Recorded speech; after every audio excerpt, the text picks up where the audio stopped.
இலங்கை அணிக்கு எதிரான ஒரு நாள் தொடரில் இந்திய அணி முதல் 2 போட்டிகளிலும் மோசமாக விளையாடியுள்ளது. முதல் போட்டியை டை செய்த இந்திய அணி 2வது போட்டியில் 32 ரன்கள் வித்தியாசத்தில் தோல்வி அடைந்துள்ளது.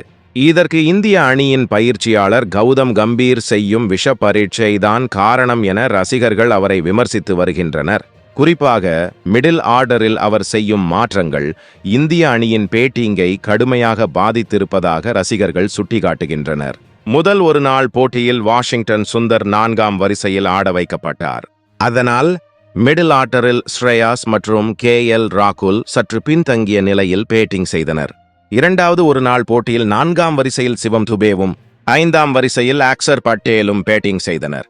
அதனால் ஸ்ரேயாஸ் மற்றும் ராகுல் 6வது மற்றும் 7வது வரிசையில் பேட்டிங் இறங்கினர். அப்படி பின்தங்கிய நிலையில் பேட்டிங் ஆடுவதில் அவர்களுக்கு சிரமம் இருப்பது தெரிய வந்துள்ளது. அவர்கள் இருவரும் 2 போட்டிகளிலும் பெரிய அளவில் ரன் குவிக்கவில்லை. இதற்கு முன் ஸ்ரேயாஸ் மற்றும் ராகுல் 4 அல்லது 5ஆம் வரிசையில் மட்டுமே பேட்டிங் செய்து வந்தனர். ஆனால் தற்போது இடது கை வலது கை பேட்ஸ்மேன்கள் ஒரே நேரத்தில் ஆடுகளத்தில் இருக்க வேண்டும் என்ற காரணத்தால் பேட்டிங் வரிசையில் அதிக மாற்றங்களை செய்கிறார் கம்பீர். அது பேட்ஸ்மேன்களின் அணுகுமுறையில் குழப்பத்தை ஏற்படுத்தி இந்திய அணிக்கு பின்னடைவை ஏற்படுத்தியிருக்கிறது. இதை சுட்டிக்காட்டும் ரசிகர்கள், கடந்த IPL தொடரில் கொல்கத்தா நைட் ரைடர்ஸ் அணியின் ஆலோசகராக இருந்த கம்பீர் இந்திய அணியையும் ஒரு IPL அணி என நினைத்து கொண்டார் போல என விளாசி உள்ளனர். இந்திய அணி ஒரு IPL அணி அல்ல. இந்தியா விளையாடி வருவது IPL தொடரும் அல்ல.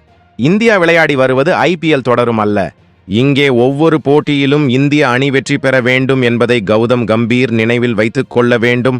விஷ பரீட்சைகளையெல்லாம் தொடரை கைப்பற்றிய பின் மீதம் இருக்கும் போட்டிகளில் மட்டுமே செய்ய வேண்டும் என ரசிகர்கள் கடுமையாக விமர்சித்து வருகின்றனர்.